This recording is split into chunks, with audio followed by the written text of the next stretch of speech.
यिर्मयाह भविष्यवक्ता की पुस्तक अध्याय 40। यिर्मयाह भविष्यवक्ता की पुस्तक अध्याय 40।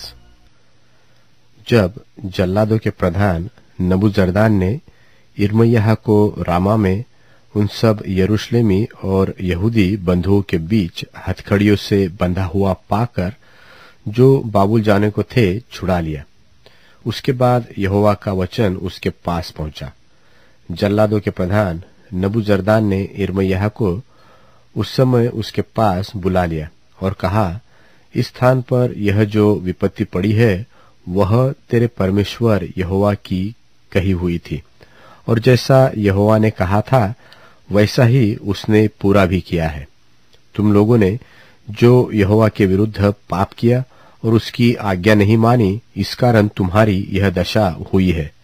अब मैं तेरी इन हथकड़ियों को काटे देता हूं, और यदि मेरे संग बाबुल में जाना तुझे अच्छा लगे तो चल, वहां मैं तुझ पर कृपा दृष्टि रखूंगा, और यदि मेरे संग बाबुल जाना तुझे न भाए तो यही रह जा। देख, सारा देश तेरे सामने पड़ा है, जिधर जाना तुझे अच्छा और ठीक जचे उधर ही चला जा। वह वही था कि नबूजरदान ने फिर उससे कहा, गदल्याह जो अहीकाम का पुत्र और शापान का पोता है, जिसको बाबुल के राजा ने यहूदा के नगरों पर अधिकारी ठहराया है, उसके पास लौट जा और उसके संग लोगों के बीच रह।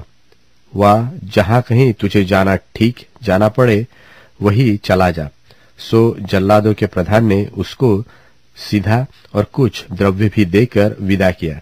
तब यिर्मयाह अहीकाम के पुत्र गदल्याह के पास मिस्पा को गया और वहां उन लोगों के बीच जो देश में रह गए थे रहने लगा।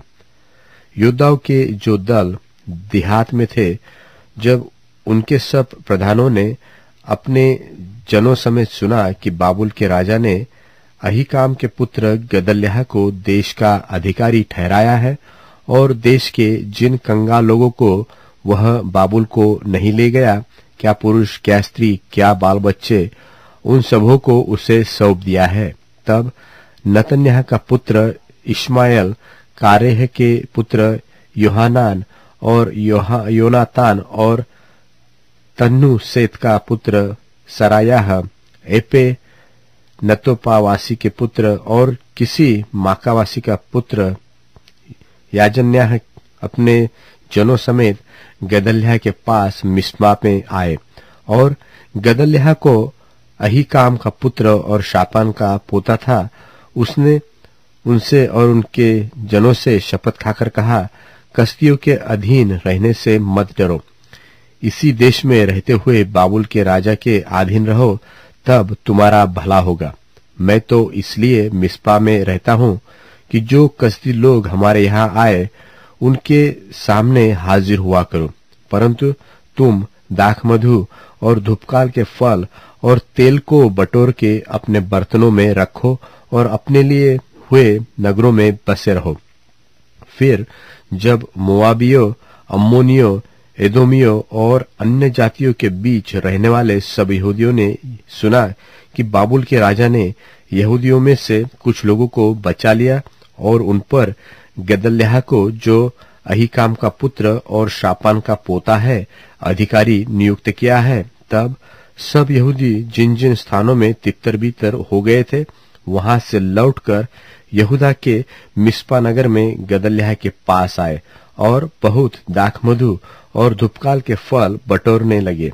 तब कारेह का पुत्र योहानान और मैदान में रहने वाले योद्धाओं के सब दलों के प्रधान मिस्पा में गदल्याह के पास आकर कहने लगे, क्या तू जानता है कि अम्मोनियों के राजा बालिस ने नतन्याह के पुत्र इश्माएल को तुझे जान से मारने के लिए भेजा है? परंतु अहीकाम के पुत्र गदल्याह ने उनकी प्रतीति न की। फिर कारेह के पुत्र योहानान ने गदल्याह में मिस्पा में छिपकर कहा, मुझे जानकर नतन्याह के पुत्र इश्माएल को मार डालने दे, और कोई इसे न जानेगा। वह क्यों तुझे मार डाले, और जितने यहूदी लोग तेरे पास इकट्ठे हुए हैं वे क्यों तीतर बितर हो जाए और बचे हुए यहूदी क्यों नाश हो। अहीकाम के पुत्र गदल्याह ने कारेह के पुत्र यूहन्नान से कहा, ऐसा काम मत कर, तू इश्माएल के विषय में झूठ बोलता है।